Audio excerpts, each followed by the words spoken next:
This is DC 12 volts adapter. It converts AC into DC. This is the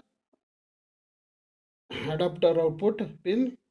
By keeping multimeter rotary switch to 20 volts in DC, the red probe inserting inside the pin and black probe keeping on outside the pin, the meter shows DC voltage 12.17. Then the adapter is good and the output is DC voltage. This is the checking method by digital multimeter.